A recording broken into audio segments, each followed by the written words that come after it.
उससे फ़ोन किए कि हमारे बेटे से हमें बात करना है उसे।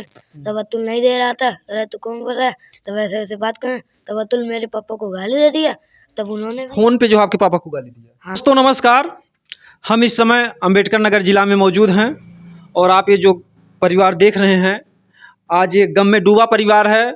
और इस घर का एक नवजुवक था जो कि अहमदाबाद गया और जहाँ पर लोग आशा रखते हैं कि हमारा बेटा गया बाहर कमाएगा और पैसा आएगा।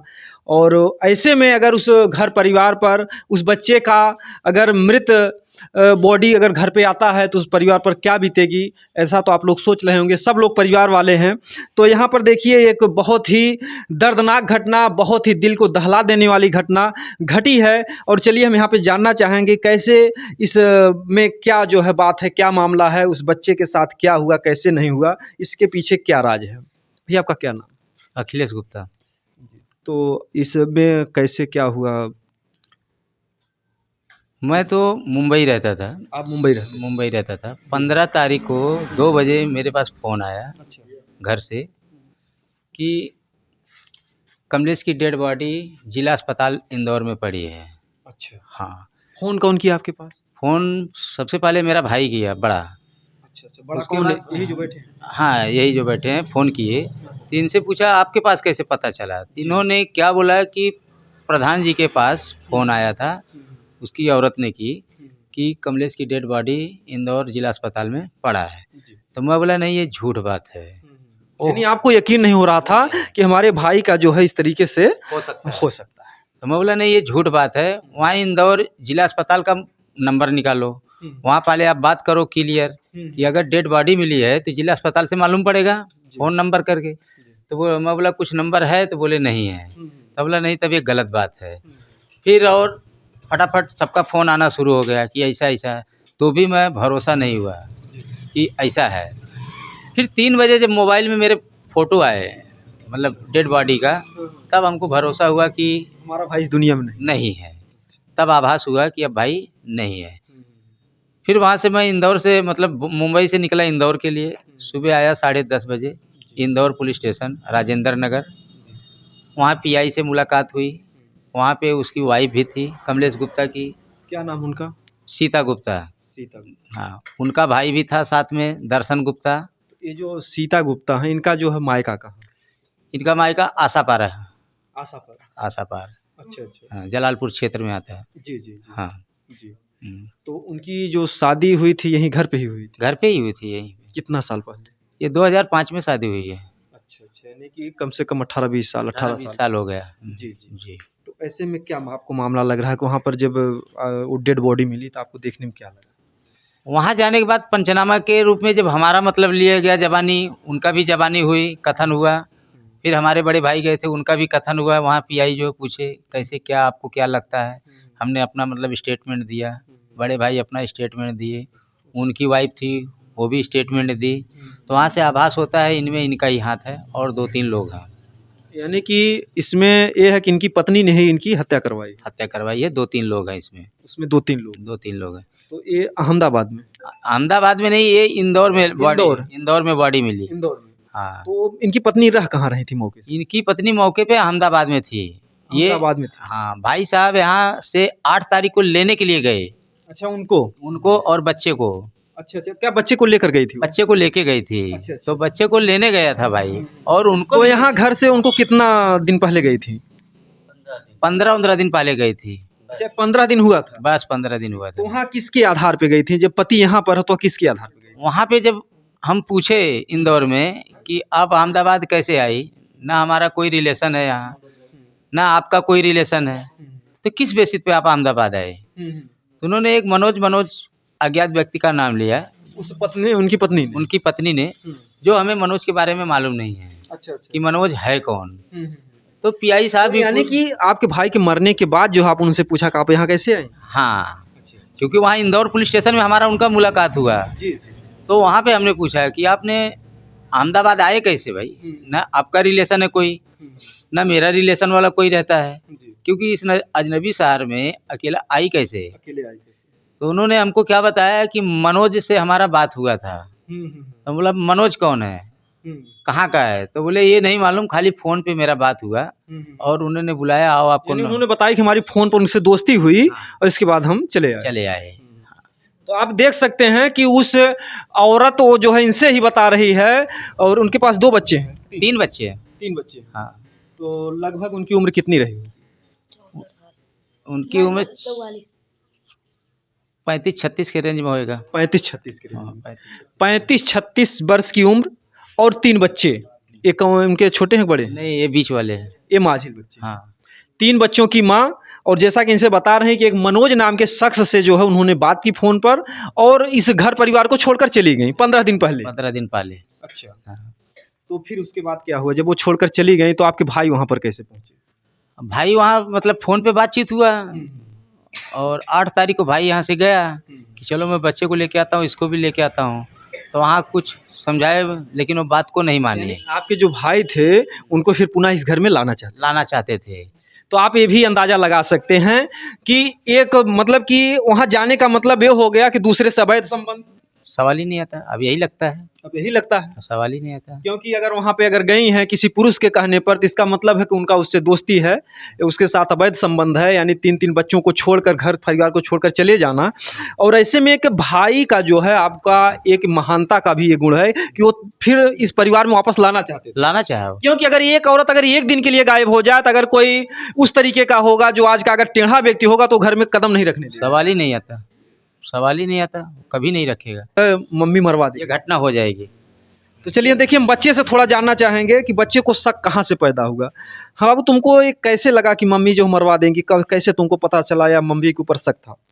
जब मैं अतुल स्टेशन पे छोड़ने आया था ना, तब हमारे पापा मुझसे फ़ोन किए कि हमारे बेटे से हमें बात करना उसे। तब अतुल नहीं दे रहा था, अरे तो कौन कर रहा है, तब ऐसे ऐसे बात करें। तब अतुल मेरे पापा को गाली दे दिया। तब उन्होंने फोन पे जो आपके पापा को गाली दिया? हाँ, तो मेरे पापा आपके ने, पापा घर पे ही थे उस समय? हाँ, तब मेरे पापा ने भी उसे दे दिया गाली। फिर उसके बाद वो कहने लगा, अगर तुम अहमदाबाद में आ गए मैं तुम्हें मार डालूंगा। तुम्हें मार डालूंगा। तो उस समय तुम वहीं पर थे जब अतुल जो है तुम्हारे पापा से बात कर रहा था? मैं उसके बगल ही बैठा था। आप उसके बगल ही बैठे? हाँ। तो आप लोग ये अंदाजा लगा सकते हैं कि अक्सर जो है बच्चों का जो रुझान होता है, अक्सर जो बच्चों का प्रेम होता है, वो माँ से ही होता है। लेकिन आज यहाँ पर देखिए, ये बच्चा जो है जैसा कि बता रहा है कि जो है कि वो माँ का जो है वो अतुल थे, और जो मनोज थे, ऐसे जो शख्स थे, उन लोगों से दोस्ती थी। और ये बच्चा स्वयं अपने कानों से सुना कि वो अतुल बोला, जो अतुल नाम का शख्स था, वो आपके माँ के पास ही रहता था क्या? हाँ, उसके बगल ही रहता था। अच्छा अच्छा, यानी कि जब माँ आपकी यहाँ घर से गई थी तो आपको भी साथ में लेके गई थी? हाँ, और इसमें एक लोग का हाथ भी और है। कौन? हमारे मौसा का। मौसा का भी आपका? हाँ, वो मौसा आपके कहाँ के हैं? साइगन रहते हैं। सागंज रहते हैं। राजेश उनका नाम है। अच्छा, उनका नाम राजेश है। हाँ, तो वो भी जो है मतलब कि वो आपकी मम्मी के मतलब कि साथ में थे, कि वो भी उनका भी हाथ है कि आपके जो पापा को खत्म करवा दिए? हाँ, हाथ है। अच्छा अच्छा। जब मेरी मम्मी यहाँ से जा रही थी, फोन लगा के उनसे कहा मेरे बेटे को ले आओ स्टेशन। वो लेके आए, वहीं पे बैठे थे, फिर वो घर चले गए। उसके बाद जब हम लोग गए अहमदाबाद, उसके बाद उनकी वाइफ से मेरी मम्मी की बात हो रही थी हमेशा, और उनसे भी हो रहा था। उनकी वाइफ से क्या बात कर रही थी, यानी आपकी मौसी से? हाँ, बता रही थी कि हम अहमदाबाद आए, मनोज के पास रहते हैं, ऐसे ऐसे बात कर रही थी। उनको ये नहीं उसके बाद वैसे बात करती रही। हम लोग को जब मनोज आते थे अंकल ने, तो हम लोग को मार के जल्दी से खाना खिला के सुला देती थी। कहती यानी थी जो मनोज नाम का जो शख्स था, वो जब भी आता था तो तुम तीनों भाइयों को जल्दी जल्दी खाना मतलब खिला करके तुम लोग को सुला देते थे? हाँ, उसके बाद जब वो आते थे तो कहती थी अगर सो जाओ नहीं तो मारेंगे। हम लोग सो जाते हैं डर के मारे। उसके बाद उनसे जब बात होती मेरी मौसी से, उनसे बात करती थी। उसके बाद फोन कर देती थी उनको। मौसी से क्या बात करती थी आपकी मम्मी? क्या बात? यहाँ हम अहमदाबाद आए, मनोज के साथ रहते हैं, अगर तुमको भी आना है तो आ जाओ, ऐसे ऐसे बात करती थी। उसके बाद फ़ोन काट दी थी। सर में आनी चाहिए ऐसे नारियों को कि एक तो इस बच्चे के साथ आप लोग तो अंदाज़ा लगा ही सकते हैं कि वो मनोज नाम का शख्स इन बच्चों को क्यों जल्दी खाना खिलाता था और क्यों जल्दी सुलाता था। और फिर इसके बाद इनकी जो माँ थी, वो जो मनोज थे, लोग वो अपनी अय्याशी की दुनिया में जाते थे। और ठीक है, आपने जो कुछ भी किया, लेकिन जो इस परिवार को आपने छीन लिया, अगर उनके ही साथ आपको रहना था तो इनका जो आपने हत्या करवा दी, इनका आपने जो जान ले लिया, ये कहीं ना कहीं से आपने गलत किया। तो जो आपकी जो मौसी थी, उनसे भी ये चर्चा करती थी कि आपके पापा को रास्ते से हटाना है। हाँ, ऐसा क्या कहती थी? कहती थी ऐसे ऐसे बात करती थी। उसके बाद कहती थी मैं मनोज के पास आई, अगर वो मेरा हस्बैंड आएगा तो मैं उसे मार के भगा दूंगी। उसको मैं मार के भगा दूंगी। हाँ, ये तुम अपनी कान से सुनते थे, मम्मी अक्सर तुम्हारी मौसी से बात करती थी। मैं सोता नहीं था। अच्छा, तुमको मतलब नींद टेंशन से नहीं आती थी? नहीं। उसके बाद जब मेरे पापा लेने गए थे तो वो साख से मना कर दी थी कि ये मेरे हस्बैंड नहीं है, और उनका बेटा भी मना कर दिया ये मेरे पापा नहीं है। कौन, आपका वो बड़ा भाई क्या? हाँ। देखिए, ये भी एक बच्चा है, ये भी उसी खून पानी का है। तो लेकिन ये बच्चा अपनी माँ से, जो माँ की जो कारतूतें थी, वैसे कोई भी बच्चा माँ से नफरत नहीं करता है, अक्सर जो है माँ से ही प्रेम होता है। लेकिन जो इनका बड़ा भाई है वो माँ के पक्ष में था, और आज वो बच्चा उसी के साथ है, और ये बच्चा जो है आज यहाँ पर है। तो ऐसे में उनकी गंदी हरकत को आप लोग अंदाज़ा लगा सकते हैं कि जो उनकी बहन थी, यानी इनकी जो मौसी थी, उनसे भी कहती थी कि आपको भी अगर ऐश करना है, अगर कुछ जवानी का मज़ा लेना है तो आप भी चले आइए, मैं मनोज के साथ हूँ, और जो हमारे हस्बैंड हैं उन्हें रास्ते से हटाना है, ऐसा ये बच्चा बता रहा है। तो आप लोग इसके पीछे जो है, फिर इसके बाद क्या हुआ बाबू? फिर क्या हुआ, उसके बाद उनको इतना नहीं पता था कि उनको हमारे पापा को बता दे, जाके उन्हें लिया आए, यहीं अपन आराम से रहे, खाए पिए, अपनी रहे खुशी की ज़िंदगी। लेकिन वो नहीं बताई, ऐसे ऐसे बात करती थी। फिर जब हम लोग यहाँ पे आए, भैया लगेगा, जब हमारे पापा की डेथ हो गई थी ना, उसके बाद हमारे जब बड़े पापा लेके आ रहे थे ना पापा को, तब उसी रात को मेरे भैया का फ़ोन आया था, मुझे धमकी दे रहा था मारने का। तुम्हारा भाई बड़ा धमकी दे रहा था? हाँ, कह रहा था अगर तुम यहाँ पे, तुम क्यों बताया, मम्मी के ऊपर झूठ बोला, मम्मी रोती थी। हमने कहा तुमको मम्मी की पड़ी है, यहाँ देखो तुम्हारे पापा मर गए, उनकी नहीं पड़ी है। उसको जैसे लगे उनकी फिक्र ही नहीं है थोड़ी सी। वो जो बड़े भाई हैं उनको मतलब पापा के मरने से कोई गम नहीं? नहीं। उसके बाद ऐसे कह रहा था, फिर कह रहा था तुमको दादी लेके गई थी पुलिस थाने में। हमने कहा तुमको कौन बताया, बता ही नहीं रहा था। हमको कह रहा था अगर हम आएंगे तुम्हारा हाथ गोड़ तोड़ देंगे। हम कहा जब आओगे तब देखेंगे तुम्हें। हमारी दादी को बीच में फंसा रहा था। अच्छा। और बाबा क्या दादी बाबा को क्या कह रहा था? उसके अंदर इतना सभ्यता भी नहीं रह गया था। बाबा के पास फोन लगा के कह रहा था बाबा दादी कहाँ है, ऐसे बात कर रहा कि ऐसे उसके अंदर सभ्यता नहीं है, ऐसे ऐसे बात बदतमीजी से बात करता है। हाँ। आपकी दादी से और दादाजी से? हाँ। और हमारे दादा दादी को भी कह रहा था, बता रहा कि कौन लेके गया था पुलिस थाने में। तुम भी एक बच्चे हो और ये भी तुम्हारा भाई है, उसी खून का पैदा हुआ। आज ये बच्चा न्याय के लिए, जो पिता को जो है मौत के घाट जिस माँ ने उतार दिया जो है, ताकि पिता को न्याय मिल जाए, और तुम भी एक भाई हो, उसी खून से पैदा हुए हो, उसी पिता की छाया में रहने वाले। आज तुम्हें शर्म नहीं आती? जो भाई न्याय के लिए अगर तुम लड़ नहीं सकते हो तो कम से कम मौन तो रहो। और इस भाई को धमकी दे रहे हो तो आऊँगा तुम्हारा हाथ गोड़ तोड़ दूंगा। यहाँ पे इतना कमजोर व्यवस्था नहीं है। तुम एक बार यहाँ पर आओ, जो भी हैं औरत बीबी, जो भी गुंडे बदमाश हैं, जितना तुमको लेकर आना है इस अम्बेडकर नगर जिले में आ जाओ। फिर तुम्हारी हैसियत देखी जाती है कि तुम्हारे पास कितना पावर है, कितना दम है। एक बार तुम यहाँ पर आओ और कोई भी इस बच्चे के ऊपर अंगुली उठा के दिखाए। तो भैया आप क्या चाहेंगे न्याय के बारे में? हमको सही न्याय चाहिए। मतलब हमारे भाई का हत्या हुआ है, उसका हमको सही न्याय चाहिए, बस एक ही रिक्वेस्ट है। उनको क्या सजा मिलनी चाहिए? उनको सीधा फांसी का सज़ा होना चाहिए, दूसरा कोई ऑप्शन नहीं। उनकी पत्नी और उनके साथ में जो उनका सहयोग किया है। अभी तो बच्चा अनाथ हो गया, पिता का छाया चला गया, माँ तो अपना ऐश कर रही है। अभी क्या होगा वो तो अलग की बात है, लेकिन जो इसका भाई है इसको धमकी दे रहा है। तो इस बच्चे की जो है छाया के लिए आप लोग किस तरीके से क्या चाहेंगे? नहीं, इस बच्चे को जब तक हमें कुछ नहीं होगा, ये अपनी जिम्मेदारी है। ये बच्चा मतलब कि आप लोगों के रहते अनाथ नहीं होने पाएगा? नहीं, अनाथ कैसा होगा, इतना बड़ा परिवार है, उसके ना रहने से भी हमको कुछ फर्क थोड़ी पड़ेगा। बच्चे को हम पालेंगे, जैसे अपने बच्चे को पढ़ा रहे हैं, लिखा रहे हैं, खिला रहे हैं, वैसे उसको भी करेंगे हम, उसी तरीके से करेंगे, उसमें कोई दिक्कत नहीं होगा। तो और आपकी पत्नी कहाँ पे है? हमारी पत्नी बॉम्बे रहती है। अच्छा, बॉम्बे? हाँ, हम लोग बॉम्बे रहते हैं, लेकिन बाकी परिवार है ना। जी। हाँ।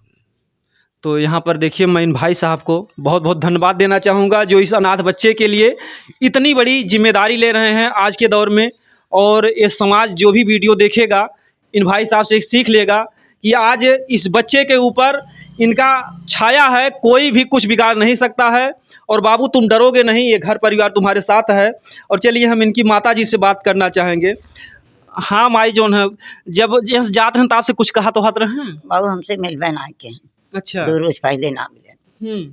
हाँ, न खाना ना खाए न कुछ, और इसे मशीन था शुरू पर से निकल गए हमसे मिल बना के बात उनसे बात है ना।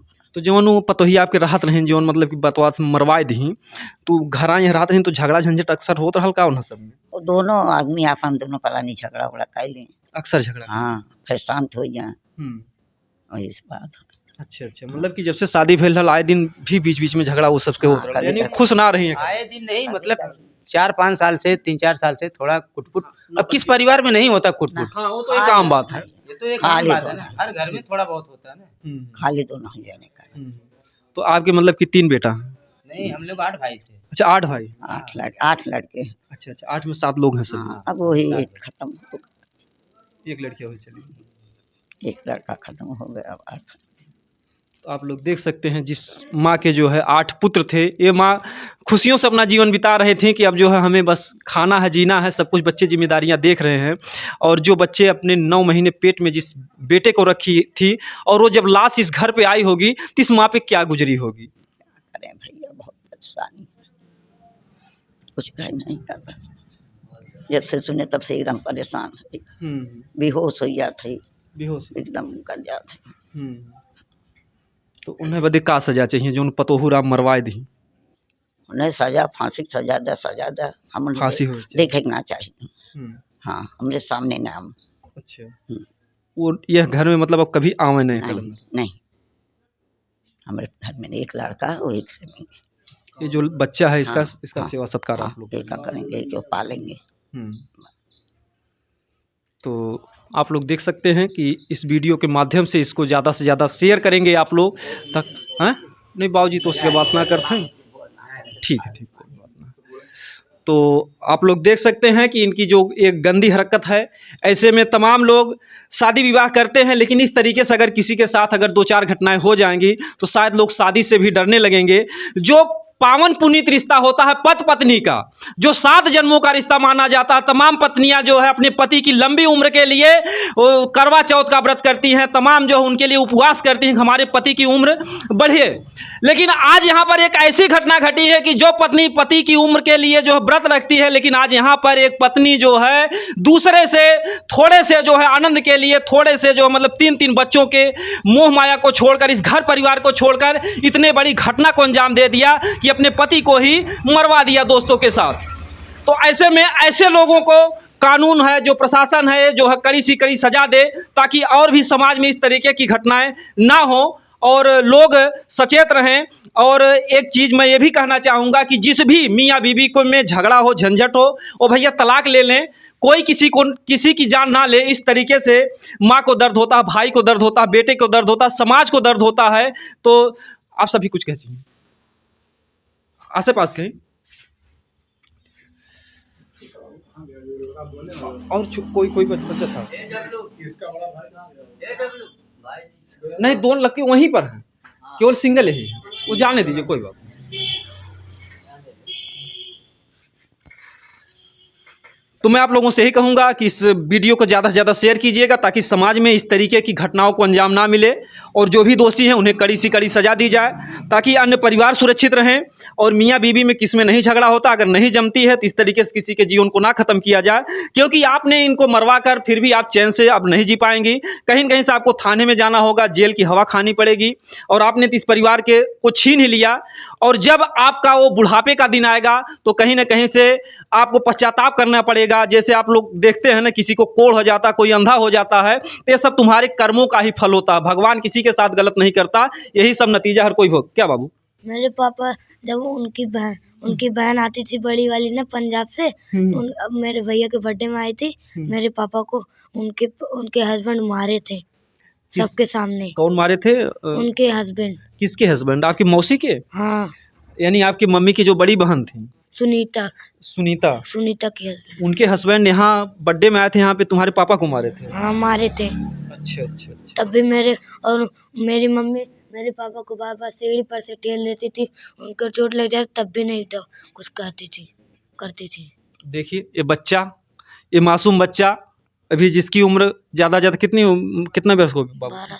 12 साल। ये 10-12 साल का बच्चा इस तरीके से बता रहा है कि इनके पापा को जो है इनकी मम्मी सीढ़ी पर से ढकेल देती थी और इनके जो बड़े मौसा थे वो भी यहाँ पर घर पर आए थे, इनके पापा को मारे थे। तो आप लोग अंदाज़ा लगा सकते हैं कि वो इंसान, वो शख्स कितना शरीफ था, कितना सीधा साधा था कि इतनी हरकतों के बावजूद भी उसे ये नहीं पता था कि हमारी ज़िंदगी को ले लेंगी।